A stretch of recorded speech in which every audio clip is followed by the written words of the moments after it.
علیمہ خان کے بیٹوں کی گرفتاریاں شواہد کی بنیاد پر ہوئی۔ ملزم شیرشاہ حسان نیازی کے ساتھ تھا۔ 9 مئی 2023 کو شرنگیزی میں شریک 2 مفرور ملزمان کی گرفتاریاں کی گئیں اور کور کمانڈر ہاؤس حملے کے ملزم شیرشاہ خان اور ملزم شہریز خان کو گرفتار کیا گیا۔ ملزم شیرشاہ پر 9 مئی حملہ کیس میں پہلے بھی FIR درج ہے اور ملزم پر 9 مئی کو جلاؤ گھراؤ، توڑ پھوڑ، پولیس وین کو آگ لگانے کا الزام ہے۔ شیرشاہ کی جائے وقوع پر موجودگی کے شواہد ویڈیو ریکارڈ کی صورت میں پولیس کے پاس موجود ہیں۔ مذاکرات کی بھیک نہیں مانگیں گے، بھارت سے تعلقات میں ہم کلیئر ہیں، ان کے ساتھ اب برابری کی سطح پر بات چیت ہوگی۔ چیئرمین PCB محسن نقوی نے لاہور میں میڈیا سے گفتگو کرتے ہوئے کہا کہ قومی ٹیم کے سلیکشن میں ان کا کوئی کردار نہیں۔ سلیکٹرز اور ایڈوائزری کمیٹی طویل مشاورت کے بعد کھلاڑیوں کی شمولیت یا انہیں باہر کرنے کا فیصلہ کرتی ہے۔ کسی بھی کھلاڑی کی کارکردگی ایسی نہیں تھی کہ انہیں ایک کیٹیگری میں رکھا جاتا۔ کپتان کے مستقبل کا فیصلہ سلیکشن کمیٹی کرے گی۔ محسن نقوی کی کھلاڑیوں پر تنقید نہ کرنے کی درخواست۔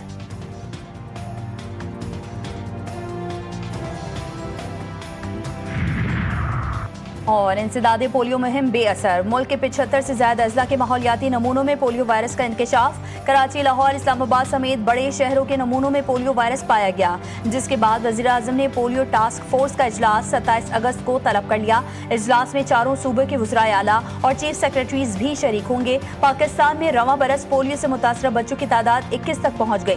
جنوبی خیبر پختونخوا سے اب تک 13 کیسز رپورٹ ہو چکے۔ پیپلز پارٹی اور نون لیگ کا ضمنی انتخابات مل کر لڑنے کا اعلان۔ ضمنی انتخابات میں مشترکہ حکمت عملی پر مشاورت کے بعد PP رہنما راجہ پرویز اشرف نے میڈیا کو بتایا دونوں جماعتوں کی قیادت کی ہدایت پر فارمولہ طے پایا ہے۔ عام انتخابات میں جس حلقے میں PP امیدوار دوسرے نمبر پر آیا تھا اس سیٹ پر نون لیگ ہمیں سپورٹ کرے گی، جبکہ جس حلقے میں نون لیگ کا امیدوار دوسرے نمبر پر تھا وہاں PP سپورٹ کرے گی۔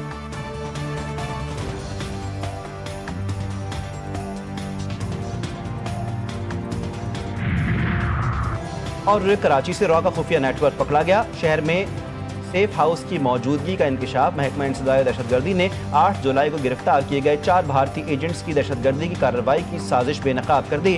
سینٹرل پولیس آفس کراچی میں نیوز کانفرنس کرتے ہوئے ایڈیشنل IG CTD نے بتایا را نے دہشت گردی اور ٹارگٹ کلنگ کے لیے کراچی میں اپنا نیٹ ورک بنایا تھا۔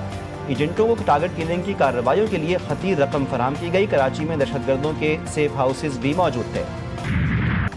بلوچستان کی ترقی پاکستان کی ترقی ہے۔ گڈ گورننس اور عوامی شمولیت ترقی کی بنیاد ہے۔ فیلڈ مارشل سید عاصم منیر نے واضح کر دیا، کہا پاک فوج عوام کے شانہ بشانہ کھڑی ہے۔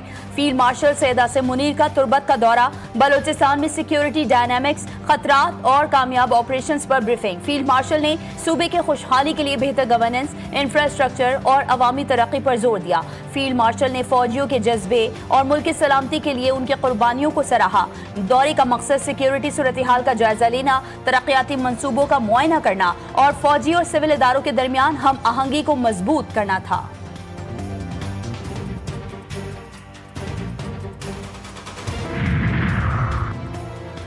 وزیر خارجہ اسحاق ڈار تاریخی دورے پر بنگلہ دیش پہنچ گئے۔ پاکستانی سفیر اور بنگلہ دیشی سیکرٹری خارجہ نے ان کا استقبال کیا۔ نائب وزیر اعظم ڈھاکہ میں اہم بنگلہ دیشی رہنماؤں، چیف ایڈوائزر پروفیسر محمد یونس اور امور خارجہ کے ایڈوائزر محمد توحید حسین سے اہم ملاقاتیں کریں گے۔ ان ملاقاتوں میں دو طرفہ تعلقات کے تمام پہلوؤں کے ساتھ ساتھ علاقائی اور عالمی امور پر بھی تبادلہ خیال کیا جائے گا۔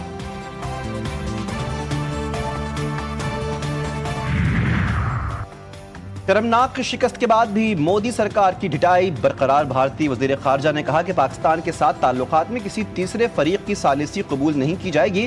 امریکی صدر ڈونلڈ ٹرمپ کا طرز حکمرانی اور خارجہ پالیسی اختیار کرنے کا انداز ماضی کے تمام صدور سے نمایاں طور پر مختلف ہے۔ ٹرمپ نے خارجہ پالیسی کو عوامی سطح پر نہ صرف موضوع بحث بنایا بلکہ اسے اپنی سیاسی حکمت عملی کا اہم ہتھیار بھی بنایا۔ امریکن صدر پر تنقید کرتے ہوئے جے شنکر بولے، ٹرمپ اکثر سوشل میڈیا کے ذریعے عالمی رہنماؤں کو براہ راست مخاطب کرتے ہیں، تجارتی معاہدوں پر کھلے عام تنقید کرتے ہیں اور کبھی کبھار سخت بیانات کے ذریعے عالمی سیاست میں ہلچل پیدا کرتے ہیں۔ موسمیاتی تبدیلیوں کے باعث گلگت بلتستان شدید متاثر، غزر میں سیلاب اور land sliding, Gilgit Shandur road مکمل طور پر بند۔ ڈپٹی کمشنر دیامر نے دریائے سندھ کے قریب 200 میٹر کے اندر جانے پر دفعہ 144 نافذ کر دی۔ وزیر اعلیٰ گلگت بلتستان کا ضلع غزر کے متاثرہ علاقے تاری داس کا دورہ، متاثرین سے ملاقات کر کے فوری ریلیف کی ہدایات۔ خیمہ بستی میں منتقلی مکمل، پانی، بجلی اور رابطہ سڑکوں کی بحالی کے احکامات جاری، متاثرین کے لیے محفوظ اور مستقل متبادل ولیج کے قیام کا فیصلہ۔ پورے والا میں دریائے ستلج سیلاب کی خطرناک صورتحال، پانی کی سطح میں مسلسل اضافہ، این ڈی ایم اے نے خطرے کی گھنٹی بجا دی۔ ہیڈ گنڈا سنگھ والا پر پانی کا اخراج 2 لاکھ کیوسک تک جا سکتا ہے۔ آئندہ 24 گھنٹے میں 80,000 کیوسک کا ریلا بورے والا سے گزرے گا۔ مقامی زمینداروں نے دربار حسین شاہ موزہ مڈھر پر غیر قانونی بند باندھا جانے لگا۔ موزہ گاہی شاہ اور موزہ رحیم شاہ کی آبادیوں میں خطرہ، علاقہ مکینوں نے اپنے گھروں کے گرد مٹی ڈالنا شروع کر دی۔